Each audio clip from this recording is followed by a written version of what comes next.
Hi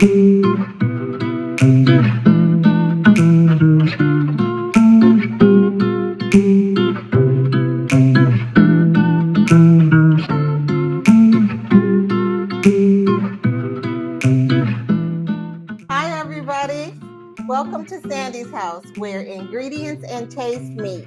And B and I are back with another delicious recipe. This recipe is actually really quick. It's going to take us all of maybe 10 minutes, then it's going to go in the oven. I saw that. It is not going to take that long. So what we're making today is a dish called shrimp oreganata. It's an Italian-American dish that is cooked in butter and lemon and a little bit of white wine, topped with some breadcrumbs. I added a little bit of parmesan cheese because you know I have to always add my little twist to it, right? Yeah. And then we bake it off for about 20 minutes, and that's it. Let's get to That's it. We're using shrimp, but you could easily do this dish with chicken. So let's get to it. All right. Okay, so as you can see, we don't have very many ingredients, right? So I'm going to have you come over, and we have 2 tablespoons of minced garlic. The original recipe doesn't call for onions, but I just think onions make everything better. So, and of course, I have to put my twist on the recipe. So I diced up probably about 2 tablespoons of white onions. This is optional. If you don't want to, if you don't like onions, or if you don't want to use onions, it's perfectly fine. Leave it out. We love onions. We love onions, right? We've got 2 tablespoons of olive oil, and the recipe calls for 2 tablespoons of white wine, but I really don't like that wine forward flavor unless it's completely cooked out. And in this recipe, we're not going to completely cook it out. So I'm only using 1 tablespoon of white wine. We've got 2 tablespoons of butter that I have chopped into cubes. We've got about a pound of shrimp that we've already seasoned with a little bit of Old Bay and garlic powder.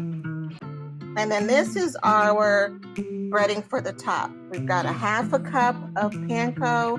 We've got about 3 tablespoons of Parmesan cheese and a half a teaspoon of oregano, hence the name of the dish, Oreganata, shrimp oreganata. You gotta have some oregano in a oreganata dish, right? Yes, ma'am. And then if you want to add some salt, you can. I didn't because the cheese is already kind of salty. And then I added about a half a teaspoon of paprika and black pepper. So let's get started.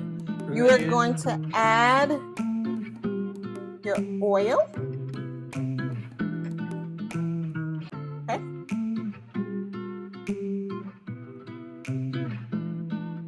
And you're going to add your white wine. Okay. Your garlic. Bill shucks.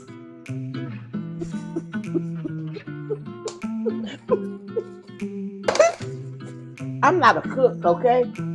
As you all can see, we have switched places. So we're going to move our onions and our garlic around in the oil and the white wine a little bit. Okay. Now, we're going to add our shrimp.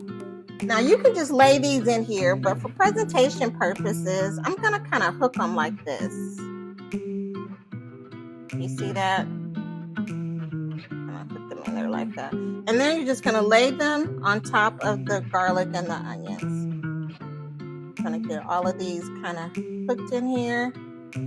This is a really pretty arrangement if you're serving this to guests and you want to impress them. You sure can impress them. Put that like that. Okay. Now I'm going to take my breadcrumbs. Now I'm going to discard what I don't use. I'm going to cross-contaminate and use the same hand to put the breading on the top, because once I'm done with this, I'm going to toss it. If you want to reuse your breadcrumbs, then use a spoon to apply on the top. And you can put as much or as little. On that tail right there. Right here? Mm-hmm. Okay. You can use as much or as little of the breadcrumb. It's totally up to you. Okay, and then we're going to take half a lemon and squeeze it over the top. What good is the lemon? What's that for? Just adds more flavor. Just gives it a nice little pop.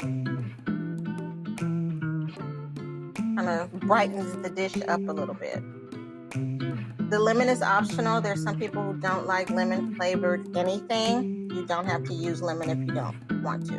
Okay, and then lastly, we're going to take our cubes of butter. We're going to put 1 cube on top of each of our shrimp here, and then the other 2 you can just kind of put down in the bottom because it's going to make a nice sauce.